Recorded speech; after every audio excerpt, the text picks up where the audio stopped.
د دغه ورورګروي چې کومه رشته ده دا ډېره شیرینه او بې مثاله رشته او قرابت دی. دا په معمولي شیانو د لاسه مه ورکوئ، په عارضي شیانو باندې دا مه خرابوئ. یو خو د انسان دپاره په ژوند کې قرابت یا قریبان رشته داري دا د انسان ډېر اړین ضرورت دی. د انسان په ژوند کې قرابت و رشته داري ډېر اهمیت لري. تاسو وګورئ کوم کس چې بې قریبه وي، بې دوسته وي، بې وروره وي، هغه ته د هرې بلا خوله وازي، د هر ظالم سترګې یې راوښتې وي، د هر ظالم پلانونه ورته بسته وي. لیکن کوم کسان چې قریبان لري، خاص کار ورونه، دا ډېره شیرینه او ډېره لامثاله تحفه ده. کوم کسان چې ورونه لري د هغه څخه هره بلا مخ اړوي، هر ظالم د هغه نه خار خوري او هر ظالم د هغه څخه ځان لرې ساتي. دغه کسان چې ورونه لري یا قریبان لري دا د ظالم د ظلم او د ستم څخه بېغمه وي، نه د دنیا هیڅ بلا د ته خوله اړولی شي. لہذا ورور دا د انسان روح دی، د روح حیثیت لري د انسان په ژوند کې. د الله یو عظیم نعمت دی، دا یو ازلی عطیه ده، دا د الله د طرفه یو قیمتي تحفه ده، دا د انسان د ژوند سوري او سایه ده، دا د انسان د غمونو د سپکېدو یو ذریعه ده.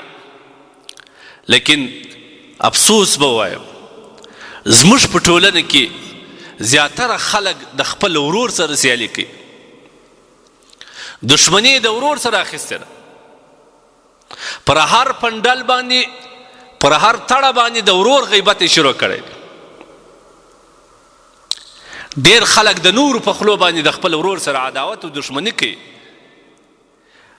د کلیوالي په اصلاح باندې تربورګروي ورسره کوي، د دې په ارزښت نه پوهېږي، یا د اکا د زوی په وجه، یا د بیبیو د معاینې په وجه، یا د اولادو په ذریعه باندې خپل ورور شاته غورځوي، په با کې نه راوړي.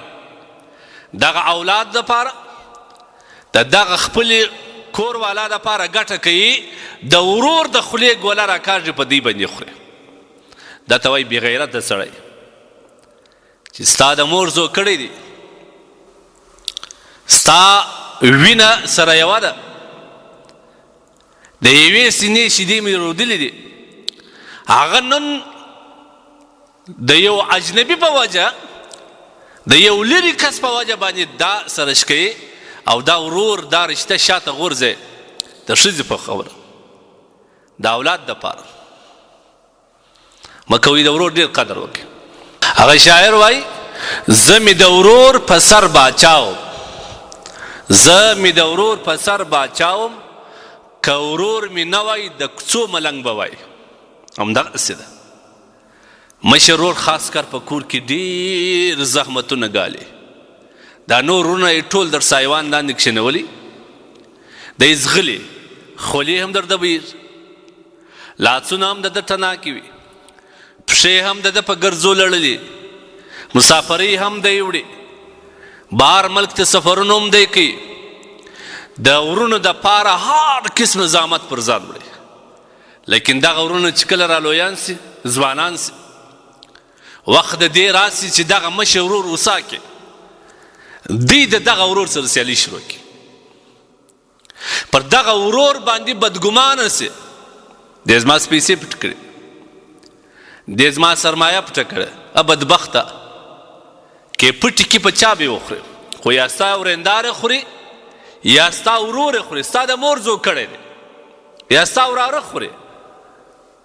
دا اوس په جنجال سړی ډېر زیات خفه سي، په هره محکمه کې، په هر مجلس کې د علماو کومه دعوه چې هغه د ورونو په مبحث کې بس مشه ورور در لاس نیولې، مشه ورور در غاړه نیولې، مشه ورور زما سره داسې وکړه، مشه ورور زما سره داسې وکړه چې ته ورته وایې بدبخته ته چې په څه نه پوهېدلې د لاس نیولې وې، تا هېڅ هم نه سوای کولی، نه دې پر څه قدرت لري. په هغه وخت کې ستا مشه ورور خولې ته ویولې، ستا مشه ورور زحمتونه ګالل، ستا د مشه ورور پښې تڼاکې وې، لاسونه یې تڼاکې وه. نن چې ته په ښو بدو پوه سوې، ته د ده په خوله رالوی سوې، نن هغه ورور ستا دپاره ظالم دی، نن هغه ورور ستا دپاره دښمن سو، نن هغه ورور ستا دپاره مدعي سو، نن د هغه ورور تا در لاس نیول دي محکمې ته راولې. د ډېره لویه بېوفایي ده. نبي کریم صلی الله علیه وسلم فرمایي مشه ورور حیثیت د پلار لري. یو سړی چې څومره د پلار قدرداني کوي د ورور قدرداني به هم وکړي. دا ورورګروي اوس نه معلومېږي. دا اجتماعي ژوند کې چې کوم خوند، کم سکون، کم برکت د الله د طرفه وي دا اوس نه معلومېږي.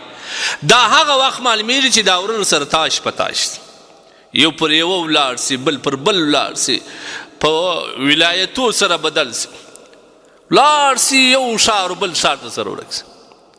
بیا هلته دی لاس تر زنه کښېني چې های څومره ښه د برکت کور مو، څومره د خوشحالۍ ژوند مې و چې پر هره خوا کلم هېڅ غم نه و را سره، ښځه مې نه وه یوازې، اولاد مې نه وه یوازې، که مې ښځه مریضه و ورور مې ورته ولاړ و، که مې اولاد بې تعلیمه و تعلیم د پاره یا سکول ته مکتب ته مدرسې ته د بیول دپاره مې ورور ورته ولاړ.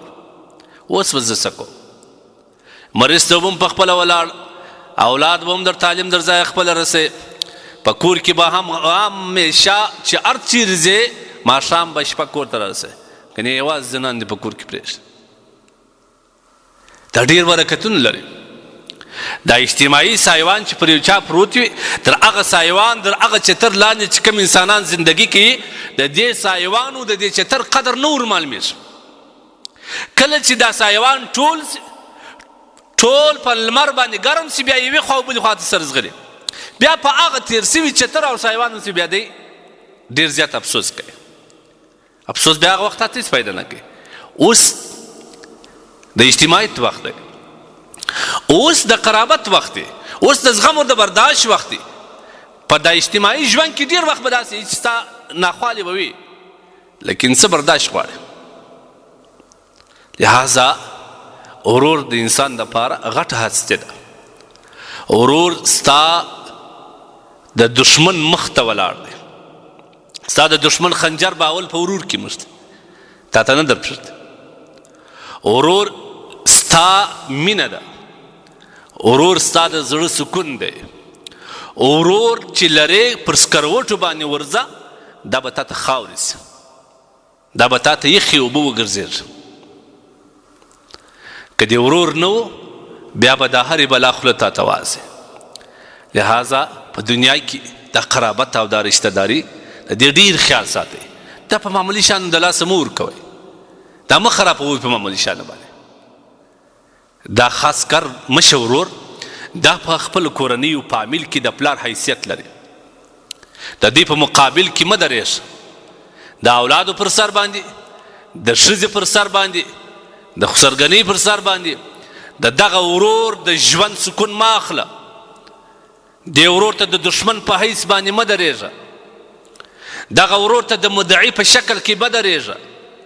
دا ستا هغه ورور دی چې ته یې سایې ته ساتلې، په یخ کې ته ګرم ساتلې، خدای به په یخو علاقو کې ستا د رزق د برابرېدو دپاره سفرونه کول. نن چې د ژوند خوند وخت رالی، د د هوسایي وخت رالی، ته په بیچني مه بدلوه، ته په خفګان مه ور بدلوه. نور دشمنان په ځان باندې مه خوشحاله کوه. د خپل ورور قدر وکړه.